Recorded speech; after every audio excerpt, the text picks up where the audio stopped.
Swearing an allegiance to a flag, to me, personally, seems very weird, right?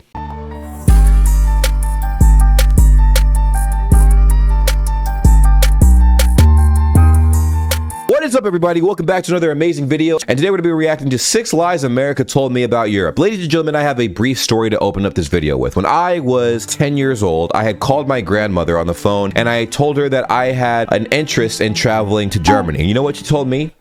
She told me if I traveled to Germany or any place in Europe, first I would get drugged. Fresh off the plane, I would get thrown in a bathtub full of ice and someone would yeet my organs from my body and sell them on a black market. She specifically said kidneys. She said I would wake up with no kidneys in a bathtub full of ice and I would be like erased off the map of the world. And so I was a little nervous about traveling, and then I think from that point going forward up until I joined the military, I had no desire to leave the country. So hopefully this video opens my mind even more, because I do learn with every video that is posted on this channel, and you guys can let me know a few things as well. There were a lot of other weird things that people that I'd bumped into, even friends of mine, that would say about traveling overseas to Europe and whatnot, that turned out to flat out not be true. There are some things I was still told by people who have traveled to Europe that I believe could be true, but I've never been to Europe myself, so might get disproven in this video. Anyways, slap a like on this video,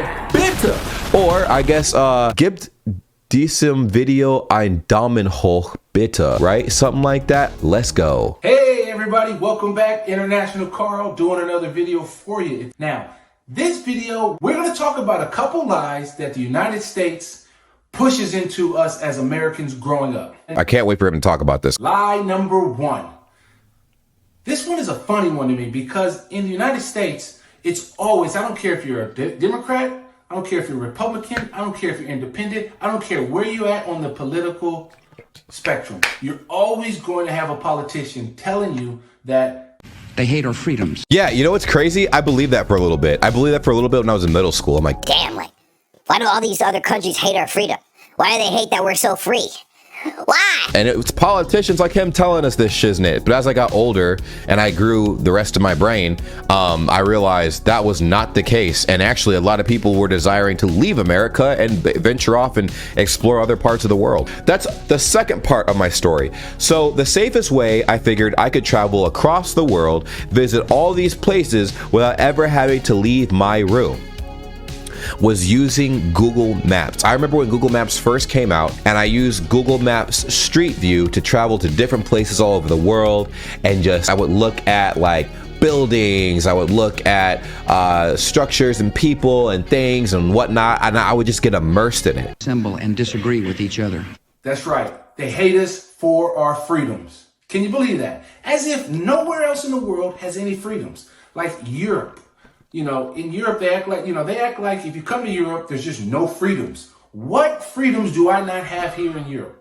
You know, you might have more freedoms in Europe, to be honest, especially as a person of color. You might have a lot more freedoms in a place like Europe versus America, man. These are Western democracies with Western values and culture that has been exported to the United States. Yep. And it's become its own thing. I'm not saying one is better than the other, but freedoms exist here. I'm still scratching my head. What freedom do you have in America that I don't have here? Let's talk about freedom of speech, for example. In America, you have freedom of speech. In the UK, for example, you don't have freedom of speech. What you do have is freedom of expression.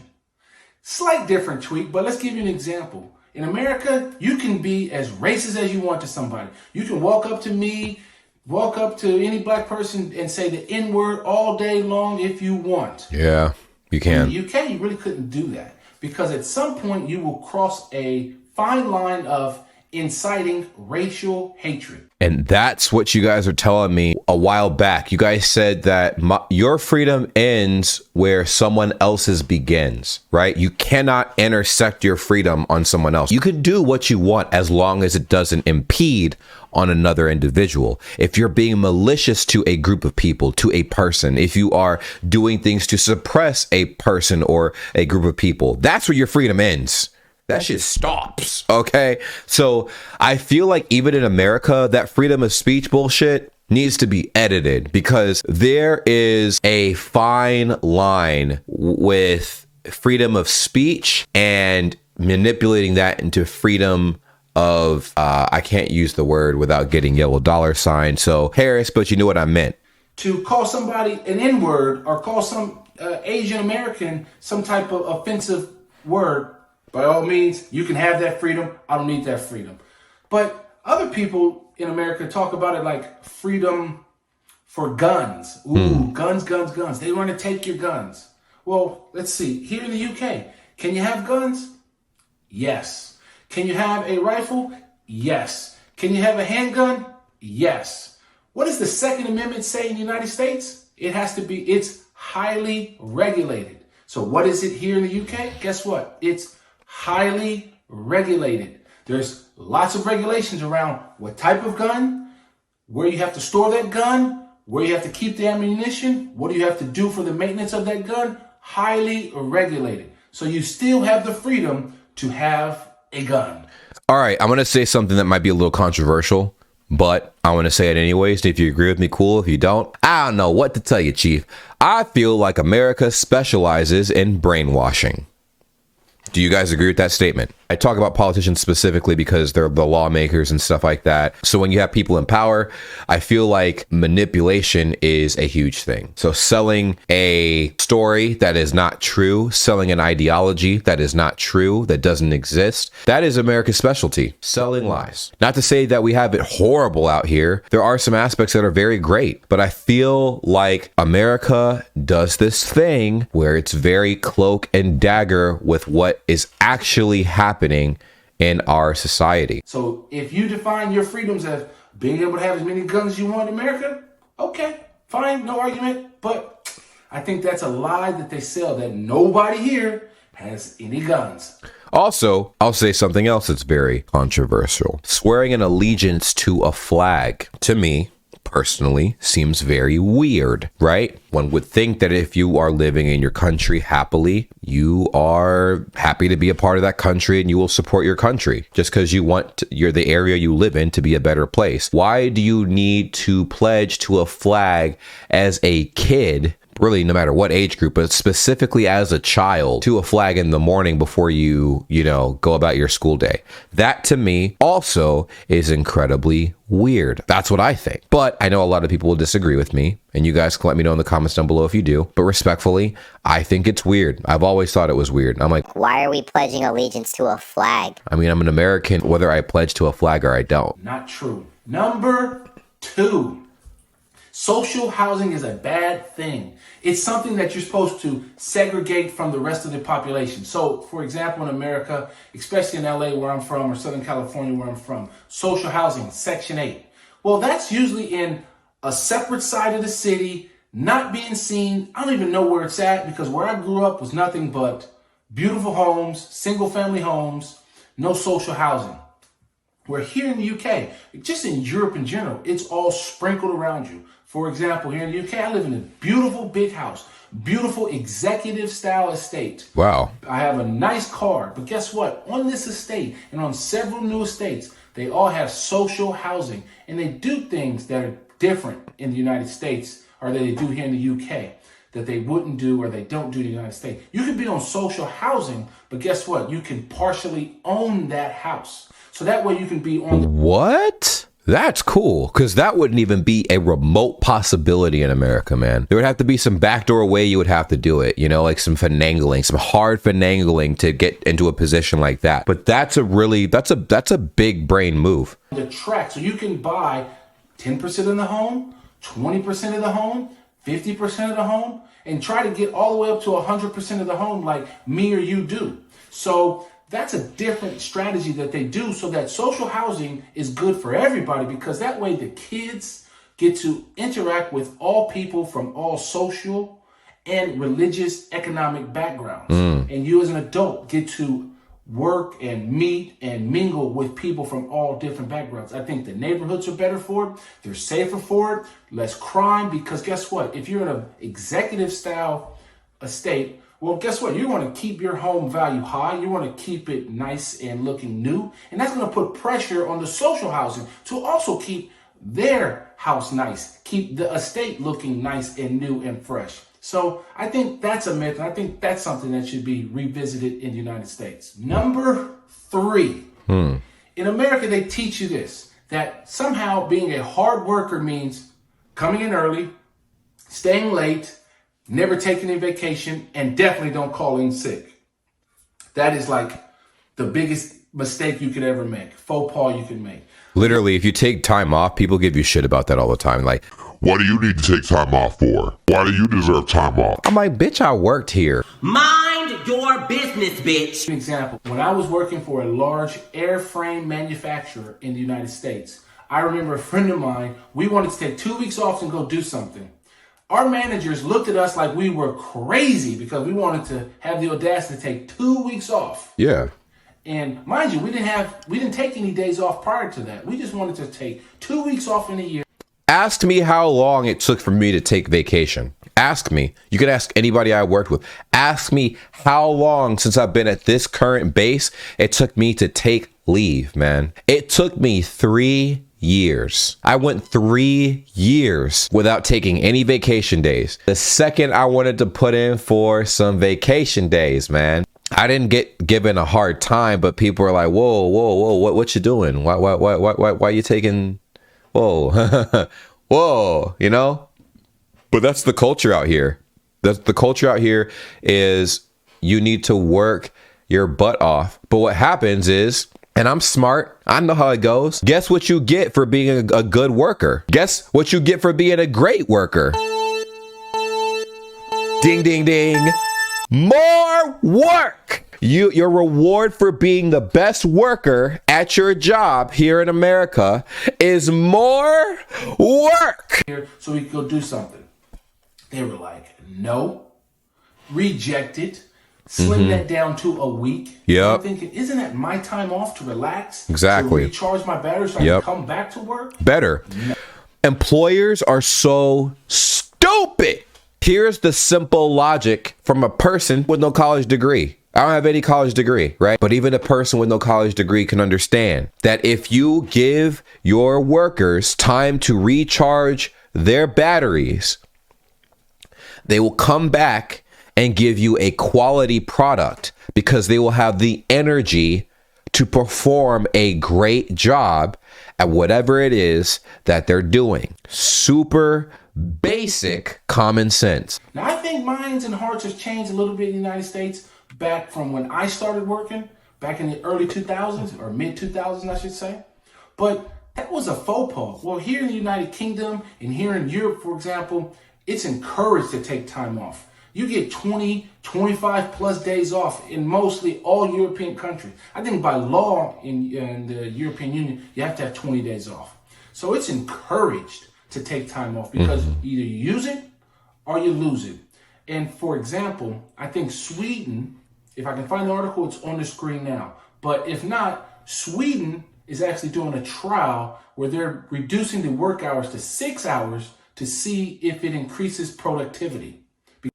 They did something similar, I think, in Germany too, right? And they might have done it somewhere else as well, where they didn't increase, they kept the workday 8 hours, but they gave people an additional day off. So they gave people Friday, Saturday, Sunday off to see if it increased productivity. Down this continuous loop of working to live. And in Europe, one of the things that I find, I think is a beauty and a benefit of working and living in Europe is that there's more of a work-life balance. As I just talked about in point number 3, is that you have time off to actually do stuff. And you don't just have this endless working to consume. It's crazy because you work so much ultimately that you truly can't enjoy the things that you bought with your hard-earned money. That's like the tragedy of it all. Before you know it, life is passing you by. You wake up on your deathbed and all the little fancy toys you bought and all the money you had stashed away somewhere is just sitting there not being used because you've been working your butt off for a company that could give 4 freaks about you. Don't get me wrong. We go on vacation, so we're consuming what I would call, we are consuming experiences, but we don't live to work, we work to live. And that is a benefit of living in Europe, and I think that is great, and I think the US sells a lie to its people by telling them that you have to work hard to then buy stuff. Yep. And never do anything. Number 5, which kind of ties into the first one I said, but it really is on the Republican right side in America. They always preach, especially during the Obamacare era, 2012. It was all about these death panels. They literally produced a video where they were throwing grandma off a cliff because of social medicine. Make no mistake about it, President Obama and the Democrats who supported Obamacare began throwing seniors off the cliff back. The evils of social medicine, that you were going to have death panels if you got sick. I mean, how ridiculous of a lie that is. I mean, it's a bold-faced lie.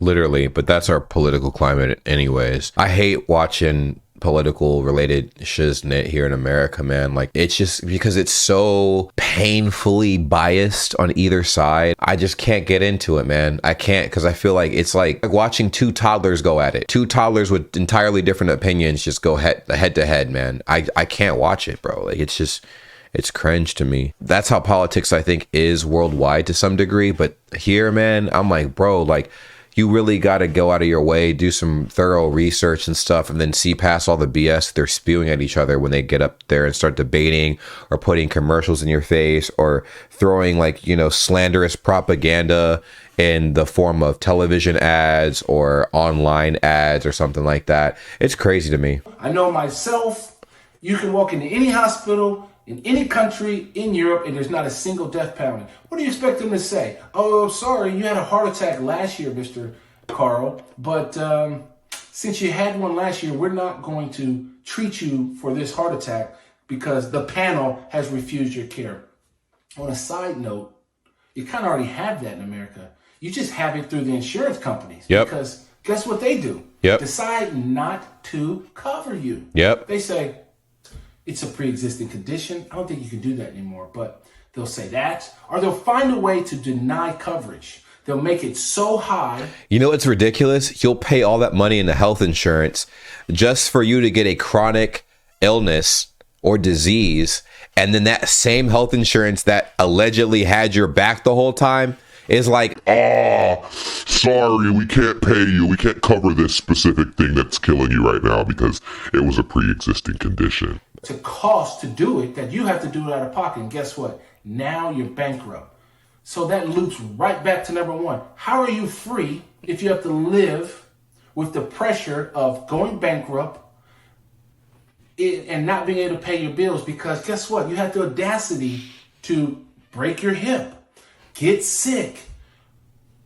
I don't know. You pick it. So those are the 5 things that I think that the United States lies or misleads its people on purpose to further whatever big business or whatever political agenda that they have to the people.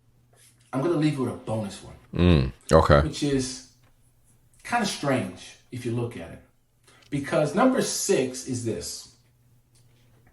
In America, every day, all students around the nation get up every morning and say the Pledge of Allegiance. Hey, man, he talked about it, ladies and gentlemen. Why are you pledging to a flag? Makes no sense. It's definitely giving cult vibes, man. Like messed up cult energy. Why do I have to pledge allegiance to a flag? Like, imagine that. Imagine waking up every morning at home and pledging allegiance to a fucking flag, bro. Okay, I got an interesting story for you guys. So I told you guys about the German exchange students that we got back in middle school. The one thing that they definitely found creepy, because they were all sitting at their desks watching us pledge allegiance to the flag, and they looked at us like we just killed somebody. Anyways, back to our normal activities. That's some cult activity. You pledge yourself and align yourself to the United States flag and to the republic for which it stands. Now, that's not something that's common in Europe. In many Western countries, I don't know of any other Western country that makes its kids get up every morning. I do know of one back in 1938, 1942-ish time. Those kids used to get up and Bruh, yo, relax. I just covered that, bruh. actually pledge allegiance to their flag and to their Führer. And now we're doing it. But we're doing it to like, bro, what the heck? It's crazy. I don't know if that's something we should necessarily be doing. That's what I'm saying. I love my country. I do too. I'm patriotic about it. I love the 4th of July for all its. My country is never perfect, but I think it can get better. But that's mine. Hit me in the comments. Tell me what you think. And like always, click here to subscribe to the channel. And click right here, right there, to watch another one of my videos. Well, ladies and gentlemen, this guy is an absolute legend. Go ahead and subscribe to him. I will link his video in the description down below.